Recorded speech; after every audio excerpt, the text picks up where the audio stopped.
గ్రామాల్లో belt షాపులను అరికట్టాలని CPM నాయకుడు శుక్రవారం డిమాండ్ చేశారు. ఎక్కడ బెల్ట్ షాపులు పెట్టకూడదని, అలా పెడితే పీడీ యాక్ట్ చేయాలని ముఖ్యమంత్రి చంద్రబాబు చెప్పినా ఎక్కడా కార్యరూపం దాల్చలేదన్నారు.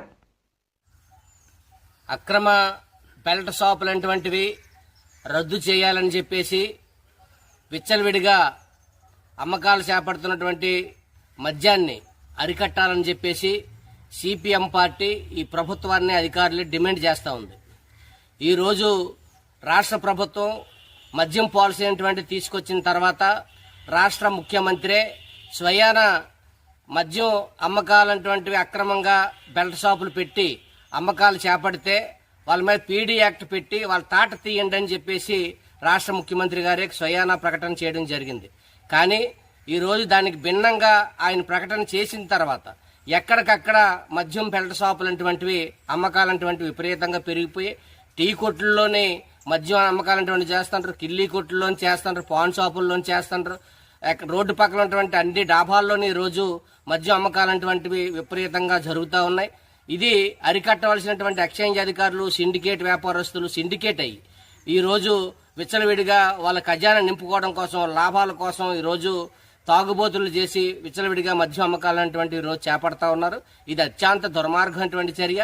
సిండికేట్గా ఉన్నటువంటి వాళ్ళు వాళ్ళ లాభాల కోసం ఈరోజు వాళ్ళు ఎక్కడికక్కడ మద్యం బెల్ట్ షాపులు పెట్టి అమ్మకాలకి ఈరోజు చేస్తూ ఉంటే దానికి తానే తండాలని చెప్పేసి ఎక్సైజ్ అధికారులు చేసి ఎక్కడికక్కడ చూసి చూడనట్టు వదిలేటువంటి దుర్మార్గమైనటువంటి చర్య.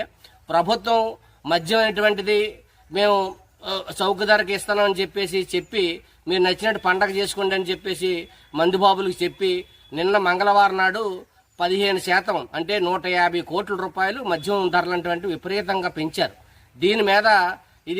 దీని మీద మద్యం బాబులందరూ చాలా ఆగ్రహంగా ఉన్నారు. ప్రభుత్వం చెప్పింది ఒకటి, చేసింది ఒకటి ఈరోజు చేస్తూ ఉంది. మద్యం ధరలు విపరీతంగా పెంచడం అనేటువంటి దుర్మార్గం అని చెప్పేసి వాళ్ళు గొడవ చేస్తూ ఉన్నారు. రోజు తెచ్చుకున్నటువంటి కూల్ డబ్బుల్ని ఈరోజు మద్యానికే సరిపోవట్లేదు, మేము ఎలా బతకాలని చెప్పేసి ఏడుస్తూ ఉన్నారు. ఇదొకటే కాదు, ఈరోజు ఈ జిల్లాలోని మద్యం 15 సంవత్సరాల నుండి ప్రతి యువకులు తాగి మద్యం మత్తులోని వాళ్ళు ఏం చేస్తున్నారో వాళ్ళకే తెలియట్లేదు. ఈరోజు ఈ జిల్లాలోని 15 పోక్స్కో కేసులు వచ్చాయి. పోక్సో కేసులు 15 కేసులు 20 కేసులు నమోదయ్యాయనంటే ఈరోజు మద్యం మత్తు ఎంత స్థాయిలో ఉందనేటువంటిది మనం అర్థం చేసుకోవచ్చు. ఈ జిల్లాలోని హోమ్ మినిస్టర్ ఉన్నటువంటి జిల్లా ఇది. ఈ జిల్లాలోని 20 పోక్సో కేసులు వచ్చాయంటే ఈరోజు మద్యం హోంమంత్రి ఏం చేస్తున్నారని చెప్పేసి మేము ప్రశ్నిస్తా ఉన్నాం. దీనికి తోడు మన పవన్ కళ్యాణ్ గారు ఉన్నారు. ఈ రాష్ట్రానికి చాలా ఆదర్శమైనటువంటి ఉప ముఖ్యమంత్రి అని చెప్పేసి చెప్పుకొని మేము ప్రశ్నించడానికే పార్టీ పెట్టామని చెప్పుకున్నటువంటి గొప్ప వ్యక్తి. అటువంటి గొప్ప వ్యక్తి ఉన్నటువంటి రాష్ట్రం ముఖ్యమంత్రిగా ఉన్నటువంటి ఈ రాష్ట్రంలోనే ఈరోజు మహిళలు, మైనారి బాలికల పైన అత్యాచారాలు జరుగుతుంటే వాళ్ళు కనీసం పలకరించట్లేదు. ఆ రోజు అధికారంలో రాకముందు కౌలు రైతులకి మేము సొంత డబ్బులు ఇస్తామని చెప్పేసి కౌలు రైతులు ఆదుకుంటామని చెప్పేసి చెప్పారు. కానీ మీరు ఈ రోజు మహిళలు, మైనారి బాలికల మీద అత్యాచారాలు జరుగుతుంటే ఏం చేస్తున్నారని చెప్పేసి మేము అడుగుతా ఉన్నాం. కాబట్టి చెప్పిన మాటలకి, ఎన్నికల ముందు చేసిన పనులకి, ఈ రోజు అధికారంలోకి వచ్చిన తర్వాత చేసిన పనులకి సంబంధం లేదు. ఎవరు వచ్చినా ఈ రాష్ట్రంలో చేసేది ఒకటే. ఈరోజు ఖజానా నింపుకోవడం కోసం, ఆ డబ్బులతో ఈ రాష్ట్రాన్ని పరిపాలన చేసుకోవడం కోసం ఈరోజు విచ్చలవిడిగా మద్యం అమ్మకాలటువంటి చేపడతా ఉన్నారు.